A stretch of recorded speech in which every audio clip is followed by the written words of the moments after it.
experience every moment through our voice. গল্পে খুঁজে পাবে ভালোবাসার স্পর্শ। মায়ের প্রতিমার মুখদর্শন করতেই অভ্রার শরীরে কাঁটা দিয়ে উঠল। মায়ের নির্মল চোখগুলো যেন কিছু বলে অভ্রাকে, কিন্তু অভ্রা তা বুঝতে পারে না। তাকিয়েই থাকে অভ্রা। কেন রইল জানা নেই। সামনে থাকা প্রতিমাটিকে শুধুমাত্র মাটির তৈরি বস্তু হিসেবেই মেনে নিতে পারছে না সে। মনে হলো সেখানে কেউ আছে, প্রাণবন্ত কেউ। অভ্রাকে সে হাতছানি দিয়ে ডাকে, জানান দেয় অভ্রা অপবিত্র। কেন এমন হয়, কেন এমন হচ্ছে এখন? চারিদিকে মঙ্গল ঘণ্টার ঢং ঢং শব্দ, মানুষের গিজগিজির শব্দ, এসব কিছু যেন অভ্রার কানে যাচ্ছে না। একটু দূর থেকে উর্মি, রজনী, বেলিও তাল মিলিয়ে বিভিন্ন সম্বোধনে তাকে ডেকে যাচ্ছে, তবুও যেন সে কিছুই শুনতে পারছে না। আশেপাশের লোকজন একটু বাঁকা নজরে তাকিয়েছে বটে, তাতেও যেন অভ্রার নড়চড় নেই। এক দৃষ্টিতে সে তাকিয়েই আছে সামনে থাকা শান্তি কালী মায়ের দিকে। মন্দিরে পুরোহিত এসে কপালে থাকা টিপের উপরে ছোট্ট একটা লাল আশীর্বাদ টিকা পরিয়ে দিল অভ্রাকে। আলতো হেসে জিজ্ঞেস করলো, মায়ের রূপ দর্শনে মত্ত আছো মা? ওই অপরূপ রূপের মায়ায় আটকালে যে আর বেরিয়ে আসা যায় না মা। সে যে অলৌকিক, অসামান্য এক শক্তি আকৃষ্ট করে রাখে মানবকে। মায়ের রূপের মায়া আটকানো সে তো খুবই ভালো কথা। শুনতে বোধহয় পেল অভ্রা। বুকের ভেতর কেমন যেন উতলা হয়ে উঠল তার। দৃষ্টি তবু সরালো না মায়ের মুখশ্রী থেকে। উতলা কণ্ঠে বলে উঠল, ভয় ভয় হচ্ছে, খুব ভয় হচ্ছে আমার। মা- মাকে আমি মাকে আমি ভয় পাচ্ছি, খুব ভয় ভয়। অভ্রার এমন কাণ্ড দেখে একটু দূর থেকে ছুটে এলো প্রভাতী আর প্রণতি। অভ্রাকে হালকা ধাক্কা দিতেই সে থেমে গেল। প্রভাতী উতলা হয়ে জিজ্ঞেস করলো, কি হলো অভ্রা? এই ঠিক আছো তুমি? ভয় পাচ্ছ কেন? দেখি এদিকে তাকাও। অভ্রা ঢোক গিলল। ঘন ঘন নিঃশ্বাস ফেলতে লাগলো সে। শাড়ির আঁচলটা টেনে নিজের গা জড়িয়ে নিল সে। প্রভাতী উদ্বিগ্ন হয়ে জিজ্ঞেস করলো, কি হলো, ঠিক আছো? খারাপ লাগছে? অভ্রা মাথা নাড়িয়ে না বোঝালো। আস্তে করে বলল, শীত লাগছে খুব। প্রভাতীরা লক্ষ্য করলো মেয়েটার সারা শরীরে কাঁটা দিয়ে উঠেছে। মন্দিরের সামনে থেকে সরে এসে পাশে একটা খোলা জায়গায় গেল তারা। লোকজন বসার জন্য আগেই সেখানে পরিষ্কার করে দেওয়া হয়েছে ফ্লোরটা। অভ্রাসহ বাকিরাও সেখানে বসলো।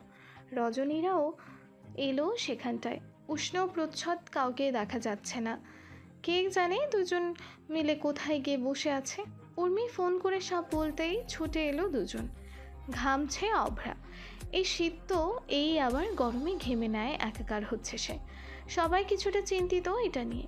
পাশে থাকা বড় খাঁচাওয়ালা ফ্যানটা চালিয়ে দিল প্রচ্ছদ।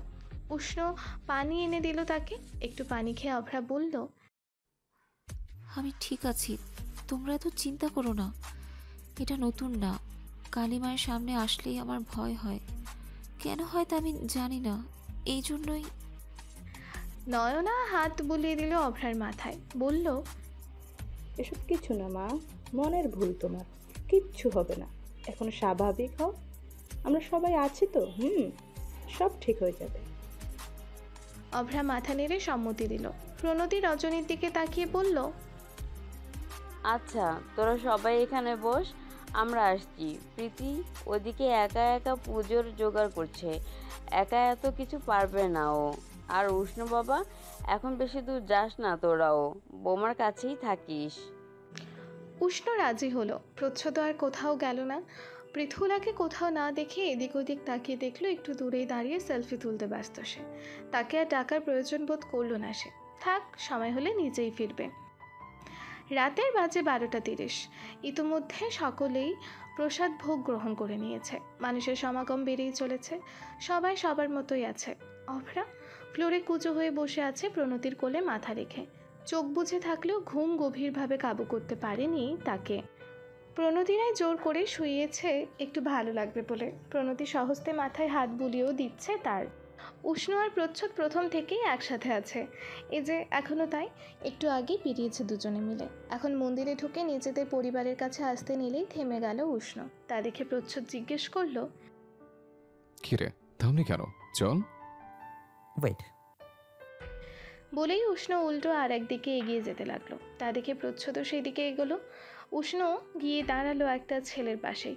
ছেলেটা নিজের পাশে কাউকে লক্ষ্য করতেই তাকালো উষ্ণের দিকে। উষ্ণ আলতো হাসলো, তার বিপরীতে ছেলেটাও হাসলো। উষ্ণ দৃষ্টি সামনে রেখে জিজ্ঞেস করলো, কি ভাই, মনে ধরেছে? ছেলেটা এবার বিস্তর হাসলো, মাথা নাড়িয়ে হ্যাঁ বোঝালো। উষ্ণ জিজ্ঞেস করলো, কোনটা? ওই যে সাদা শাড়ি ঘুমাচ্ছে যে ওই? ইঙ্গিতটা অভ্রার দিকে বুঝতে পেরে তেতে উঠল প্রচ্ছদ। এগিয়ে গিয়ে বলতে নিল, এই ওর দিকে। থামিয়ে দিল প্রচ্ছদকে উষ্ণ। নিজেই ছেলেটিকে বলল। ও তো কালো। ছেলেটি হেসে বলল, কি যে বলেন ভাই, একে কালো বলে? শ্যামবর্ণ বলা যায়। আর কালো হলেও কি, লক্ষ্য করুন চেহারায় কেমন একটা মায়া আছে। এক কথায় সভ্য সুন্দরও। হাসলো উষ্ণ, একটু সিরিয়াস হয়ে বলল, সরি ভাই, ও আমার হবু বউ। আমরা একে অপরকে ভালোবাসি। আপনি প্লিজ আর এভাবে ওর দিকে তাকিয়ে থাকবেন না, আমার খারাপ লাগছে বিষয়টা। ছেলেটি বেশ লজ্জা পেল যেন। উষ্ণকে বিনয়ী হয়ে বলল, সরি, আমি জানতাম না ভাই। এইসব বলে চলে গেল। বড় একটা শ্বাস ফেলে উষ্ণ হাঁটতে নিলে দেখলো প্রচ্ছদ নড়ছে না। তাই আলতো করে প্রচ্ছদকে ধাক্কা দিয়ে বলল, কি রে, চল। ভাবনা থেকে ছুটে এলো প্রচ্ছদ। উষ্ণের মুখে অভ্রাকে ভালোবাসার কথাটা যেন সহ্য হলো না তার। তবু নিজেকে ধাতস্থ করলো এই ভেবে যে অভ্রা তো শুধু এই প্রচ্ছদকেই ভালোবাসে। অভ্রাদের কাছে যেতেই উষ্ণ খাঁচা ফ্যানটা অভ্রার মুখ থেকে সরিয়ে গায়ের দিকে দিল। মুখে থাকার কারণে চুলগুলো তার এলোমেলোভাবে উঠছিল। উষ্ণ লক্ষ্য করলো পাশে থাকা একটা মহিলা প্রণতি দেবীর সাথে বেশ ভাব জমিয়েছে। উষ্ণ প্রচ্ছদরাও বসলো সেখানটায়। বেশ অনেকক্ষণ পর মহিলাটি কথা বলতে বলতে প্রণতি দেবীকে প্রশ্ন করলো, মেয়ে কিসে পড়ে দিদি? মহিলাটির ইঙ্গিত লক্ষ্য করে প্রণতি দেবী অভ্রার দিকে তাকিয়ে বলল, ওর কথা বলছেন? ও এইবার অনার্স দ্বিতীয় বর্ষে। মহিলাটি মাথা নাড়িয়ে হাসতে হাসতে বলল, আচ্ছা আচ্ছা, তো মেয়ের বিয়ের জন্য দেখছেন নাকি? মহিলাটির কথার ধরন কিছুটা মনে হয় বুঝতে পারল প্রণতি দেবী। তাই তো ক্যাবলার মতো একবার অভ্রার দিকে তো একবার মহিলাটির দিকে তাকিয়ে বলল, ওর বিয়ে? হ্যাঁ, আসলে কি বলেন তো দিদি, আপনার মেয়েকে আমার বেশ পছন্দ হয়েছে। ঈশ্বর খুব নিখুঁত হাতে তৈরি করেছে আপনার মেয়েকে। ওকে আমার ছেলের বউ বানিয়ে নিতে পারলে আমার সৌভাগ্যর ব্যাপার। আহ, আপনি চিন্তা করছেন কেন দিদি? আমার ছেলে খুব ভদ্র ভাবেই মানুষ হয়েছে, কোনো খারাপ কিছু ওর মধ্যে নেই। সরকারি চাকরি আছে ওর। ছেলে আপনাদের ঠিক পছন্দ হবে, দেখবেন। প্রণতি দেবী তাকালো নিজের ছেলের মুখের দিকে। উষ্ণও কেমন যেন করে তাকিয়ে আছে। প্রণতি দেবী স্বাভাবিক হয়ে হালকা হেসে মহিলাটিকে বলল, দিদি, আপনার একটু ভুল ধারণা হচ্ছে। ও আমার ছেলের হবু বউ। ওদের বিয়ে ঠিক হয়ে গেছে। মহিলাটি অবাক হলেও বেশ অস্বস্তিতে পড়ল যেন। বিনয়ী হয়ে প্রণতি দেবীকে বলল, ওহো দিদি, আসলে আপনি ওকে এমন ভাবে আগলে রেখেছেন দেখেই মনে হয় না শাশুড়ি বৌমার সম্পর্ক। প্রণতি দেবী হাসলেন, বললেন, আপনি তো ওকে এক দেখাতেই নিজের ঘরের বউ বানাতে চাইছেন। আমি তো ওকে কাছ থেকে দেখেছি, মেয়ে না বানিয়ে থাকতেই পারলাম না। পুজো শুরু হলো রাত 2টোর দিকে। চারিদিকে ঢাক, কাসর, ঘণ্টার আওয়াজ মুখরিত হয়ে উঠল। হিমের একটু আগেই ঘুম ভেঙেছে। প্রণতিদের পাশে বসেই দেখছিল সব। বেশ কয়েকজন ছেলে ধুনুচি হাতে ঢাকের তালে তালে নাচ করছে। সেথায় প্রচ্ছদ আর উষ্ণও আছে। উষ্ণ আর অভ্রার চোখাচোখি হতেই ইশারায় উষ্ণ ডাকলো অভ্রাকে। অভ্রার ইচ্ছে প্রবল, ধুনুচি নাচটা তার বরাবরই পছন্দের। কিন্তু এই মুহূর্তে যাওয়ার হয়তো ঠিক হবে না। তাই ধীরেই দুই দিকে মাথা নাড়িয়ে না করে দিল উষ্ণকে। তা দেখে উষ্ণ ভ্রুকুচকে আবারও ডাকলো ইশারায়। অভ্রা কিছু বলার আগে পাশ থেকে প্রণতি দেবী অভ্রাকে প্রফুল্ল চিত্তে বলল, তোমাকে নাচতে ডাকছে তো, যাও। অভ্রা অবাক চোখে তাকালো প্রণতির দিকে। পরক্ষণেই মুখ নামিয়ে বলল, না মা, ঠিক আছে। প্রণতির সাথে তাল মিলিয়ে প্রভাতীও বলল, আরে যাও তো, এমন আনন্দ সব সময় আসে না। প্রণতি এবার উর্মি বেলি এদের দিকে তাকিয়ে বলল, তোরাও যা, কিছু হবে না। উষ্ণ প্রচ্ছদ ওরাও তো আছেই। বলতে বলতে অভ্রাকে ঠেলে তুলে দিল প্রণতি নিজে। হালকা হাসলো অভ্রা। সে যে প্রণতি কি ভাববে তা ভেবে যেতে চাইছিল না। উর্মি আর বেলি তো অনুমতি পেয়েই দৌড়ে গিয়ে ধুনুচি হাতে নিয়ে নাচতে শুরু করলো। অভ্রাও গিয়ে একটা ধুনুচি হাতে তুলে নিল। প্রথমে সেটিকে নাড়িয়ে নিয়ে ধোঁয়া বাড়িয়ে নিল। আস্তে আস্তে এগিয়ে গিয়ে হালকা তাল মিলালো উর্মি আর বেলির সাথে। হাসলো উষ্ণ। প্রচ্ছদ নির্নিমেষ তাকিয়ে রইল অভ্রার পানে। ঠোঁটের কোণে এক চিলতে হাসি ফুটে উঠল তারও। ঢাকের তাল বাড়তে বাড়তে অভ্রার নাচ তালে চলতে লাগলো। ধুনুচি নাচের সুনিপুণ তালটা এতক্ষণ কারোর মধ্যে পরিলক্ষিত হচ্ছিল না ঠিক। ওই নাচ ছিল কোনো রকম বেসামালভাবে, কিন্তু ওই মুহূর্তে সকলের দৃষ্টি আকর্ষণ করছে অভ্রা। অভ্রার তাল দেখে প্রচ্ছদ উষ্ণ সহ আরও কয়েকজন একটু স্পেস করে দিল অভ্রাকে। নাচের তাল, অঙ্গভঙ্গি, হাসি সব মিলিয়ে মোলায়েম ঠেকলো সবার কাছে। ইতোমধ্যে উপস্থিত অনেকেই অভ্রার নাচের প্রশংসায় মুখরিত। প্রশংসায় পঞ্চমুখ অনেককেই প্রণতি দেবী খুশি হয়ে বর্ণনা দিয়ে বলছে, ওটা আমার হবু বৌমা। বলা বাহুল্য, একটু আগেই পৃথুলা এসেও ধুনুচি হাতে নাচ শুরু করেছে। নাচটা তার কাছে ফ্যাক্ট নয়, উদ্দেশ্য হলো অভ্রার থেকেও বেশি প্রশংসা কুড়ানো। তাই তো নাচের আগে সুন্দর মতো নিজের চুলগুলো ছেড়ে দিয়েছে। নিজের মতো গড়গতবিম্বতী নাচলেও প্রচ্ছদ বিরক্ত তার কাণ্ডে। সে তো ঠিকই বুঝেছে পৃথুলার ফোন দিয়ে মেয়েটা নাচতে না পারলে অভ্রাকে হেনস্থা করা চায়। নাচ শেষে ধুনুচি হাতে নিয়ে উষ্ণের সাথে মায়ের মন্দিরের সামনে এগিয়ে গেল অভ্রা। এখন আর আগের মতো ভয়টা করছে না, কিছুটা কমেছে। অভ্রা প্রণাম করে ধুনুচি দিয়েই মায়ের আরতি করতে লাগলো। খেয়াল করলো উষ্ণতার ছেড়ে দেওয়া আঁচলটা টেনে কিছুটা ঘোমটার মতো করে দিয়েছে। বুঝতে পেরে অভ্রাও ধরে নিল আঁচলটা। আরতি শেষ করে দুইজন একসাথে প্রণাম করে মন্দিরের সিঁড়ি পার করলো। তখনই মন্দিরের পুরোহিত এসে অভ্রার কপালে একটু আশীর্বাদের সিঁদুর ফোঁটা দিয়ে বলল, সুখী হও মা, মা তোমার মঙ্গল করুক। মিহি হাসলো অভ্রা এবং উষ্ণ। পাশ দিয়ে দেখলো পৃথুলাও ধুনুচি রাখতে এদিকটায় এসছে। রেখে চলে যেতে নিলে পুরোহিত তাকে ডেকে বলল, এই যে মেয়ে শোনো, এটা মায়ের জায়গা। এখানে সাজসজ্জার থেকে শালীনতা থাকাটা জরুরি। চুলগুলো বেঁধে নিও, মা অসন্তুষ্ট হবেন। পুরোহিত পাশ কাটিয়ে চলে গেলেও পৃথুলার পড়তে থাকা তেজি নিঃশ্বাস যেন থামল না। বাহিনীর দৃষ্টিতে পেছনে ফিরে পুরোহিতের যাওয়ার পানে তাকিয়ে রইল। পরে প্রচ্ছদের দিকে তাকাতে দেখলো সে তাচ্ছিল্য হেসে সরে যাচ্ছে পৃথুলার দিকে। সুন্দর রাত্রির পর দিনটাও যেন মোহিত হয়ে উঠল। পুজো শেষে সবাই বেরিয়ে এলো মন্দির থেকে।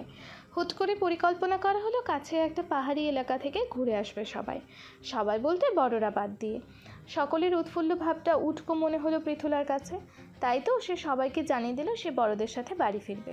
কথাটার পর কেউ তাকে একটি বারও জোর করলো না যাওয়ার জন্য। পৃথুলার বিষয়টা এমনই, এই পরিবারের ওপর থেকে নিজ কেউ তাকে তেমন ধাতেই ধরে না। এর একমাত্র কারণ পৃথুলার ব্যবহারই। বড় মাইক্রোবাসটা বড়দের জন্য দেওয়া হলো বাড়ি যাবে বলে। উষ্ণের প্রাইভেট কারটায় উঠে বসলো রজনীর ছোট্ট মেয়ে বেলি, বৃক্ষ আর উর্মি। আগ পিছে কষ্ট করে হলেও বসেছে তারা। তাদের পাঠিয়ে দিয়ে প্রচ্ছদ একটা সিএনজি ডেকে আনলো। বাকি 5 জন এটাই হয়ে যাবে অনায়াসে। সবাই সিএনজিতে উঠতে যাবে তখনই মাইক্রোবাস থেকে পৃথুলা নেমে এসে বলল, আমিও যাব তোমাদের সাথে। বিষয়টা খুবই বিরক্তিকর। প্রচ্ছদ তো হালকা চেঁচিয়ে বলেই উঠল, যাবে মানে? আগে কেন না করেছিলে? জায়গা হবে না, এখন বাড়ি যাও।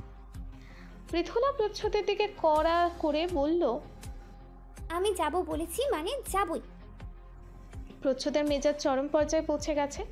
ইচ্ছে করছে ঠাটিয়ে এক থাপ্পড় লাগিয়ে দিতে পৃথুলার গালে, কিন্তু আশপাশ বিবেচনা করে তা আর করলো না প্রচ্ছদ। চেতে মেতে বলল, ঠিক আছে, যাও তুমি, যেভাবে ইচ্ছে। এই সিএনজিতে যাওয়া যাবে না, যাও। রজনীর বর আস্তে করে পৃথুলাকে বলল, বৌদি, তুমি একটু আগে বললেও তো পারতে। কেউ একজন না হয় কষ্ট করে না হয় প্রাইভেট কারে উঠে যেতাম। এখন তো সেটাও চলে গেল। প্রচ্ছদ এবার বিরক্ত হয়ে হাঁটা ধরে বলল, ধুর, যাও তোমরা সবাই, আমি বাড়ি গেলাম। তাকে আটকে ধরল উষ্ণ। আরে দাঁড়া, তুই, ব্যবস্থা হবে, ওয়েট। অভ্রা উষ্ণকে বলল, শুনুন, এক সিএনজি চলে যাক, দুজন না হয় পরে আরেকটা সিএনজি নিই। প্রচ্ছদ বলল, আরে না, তা সম্ভব নয়। জায়গাটা ভেতর দিকে, তার উপর পাহাড়ি এলাকা, কোনো গাড়ি তেমন যেতে চায় না। এটা ম্যানেজ করতেও অনেক কষ্ট হয়েছে। অভ্রা আর কিছু বলল না, চুপ করে রইল। প্রীতি না গেলেও তার ভ্রমণপ্রেমী বর পাহাড়ে যাবে, সেও রয়েছে এখানে। প্রচ্ছদ একবার ভাবলেও সামনের সিটে কষ্ট করে 3 জন বসবে, কিন্তু প্রীতি বরের শারীরিক গঠন বেশ চওড়া, তাই সে বসলে আর তার পাশে কোনোভাবেই আরেকজন বসা সম্ভব নয়। একটু পর উষ্ণ বলল, হয়েছে, আর কোনো কথা নাই, আমি যেভাবে বলছি ওঠো। উষ্ণের কথা মতো রজনীর বর আর প্রীতির বর ড্রাইভারের 2 পাশে বসলো। পেছনের সিটে এক পাশে পৃথুলা বসলো, মাঝখানে প্রচ্ছদ বসতেই তার আরেক পাশে বসলো উষ্ণ। বাইরে দাঁড়িয়ে অভ্রা হাঁ হয়ে গেল, সে কোথায় বসবে? বোকার মতো উষ্ণের দিকে তাকিয়ে বলল, আমি? প্রচ্ছদও অবাক হয়ে জিজ্ঞেস করলো। ও কোথায় বসবে? উষ্ণ নিজের এক হাত বাড়িয়ে দিল অভ্রার দিকে। আসো। অভ্রা অবাক হলো, জিজ্ঞেস করলো, মানে? উঠে এসো, কোলে বসবে তুমি। উষ্ণের কথা শুনতে সামনে থেকে ফিক করে হেসে দিল রজনী আর প্রীতির বর। রজনীর বর তো ঠাট্টা করে বলেই ফেললো, বাহ, শালাবাবু তো বেশ জায়গা বানিয়েছে আপনার জন্য। অভ্রা বলল, আমি কিভাবে আপনার কোলে বসবো? উষ্ণ দুষ্ট হেসে বলল, তো কি হয়েছে, তোমার যে রোগা পটকা শরীর, আমি বেশ তোমায় কোলে নিতে পারবো। অভ্রা ঠোঁট উল্টে বলল, অপমান করছেন কেন? উষ্ণ হেসে বলল, ওকে বাবা, সরি, আর বলবো না। তুমি বেশ মোটকি, এবার আসো। আবার? সরি সরি সরি, তুমি ভালো, মোটাও না চিকনো না, তুমি শুধু আমার ফুল, শ্যামা ফুল। এবার আসো তো। অভ্রার বেশ অস্বস্তি হচ্ছে, এভাবে সে উষ্ণের কোলে কিভাবে উঠবে। মিনমিনিয়ে বলল, আমি কিভাবে? উষ্ণের শ্রীগল দৃষ্টি পড়ল অভ্রার পানে, সশিক্ত কণ্ঠে জিজ্ঞেস করলো, বিশ্বাস করো না আমায়? থেমে গেল অভ্রা, কি বলবে বুঝতে পেল না। লোকটা যে কিছু বলার মতো শূন্যস্থানই রাখেনি তার জন্য। প্রচ্ছদের মন বারবার করে চাইছে অভ্রা যাতে উষ্ণের কোলে না বসে। তাদের এতটা কাছাকাছি থাকাটা সহ্য হচ্ছে না প্রচ্ছদের। ভেতর থেকে কেউ একজন যেন তাকে আটকাচ্ছে বারবার। মনে হচ্ছে যেন এইসব তার চোখে সইবে না। মন থেকে বারবার করে বলতে ইচ্ছে করলো, না অভ্রা, না, তুমি উঠো না উষ্ণের করে। দেখো আমি কষ্ট পাচ্ছি, তুমি তো আমার কষ্ট সইতে পারো না অভ্রা, প্লিজ ইগনোর উষ্ণ। প্রচ্ছদের মনের এত আকুতি যেন শুনল না অভ্রা। দৃষ্টি একবার প্রচ্ছদের আকুল নয়নে দিয়ে পরক্ষণেই সরিয়ে নিল অভ্রা। নীরবে আস্তে করে উঠে বসলো উষ্ণের কোলে। উষ্ণের ঠোঁটে বিশ্বজয়ের হাসি, আর পাশে বসা প্রচ্ছদ যেন নিজেই নিজেকে হারিয়ে দিল।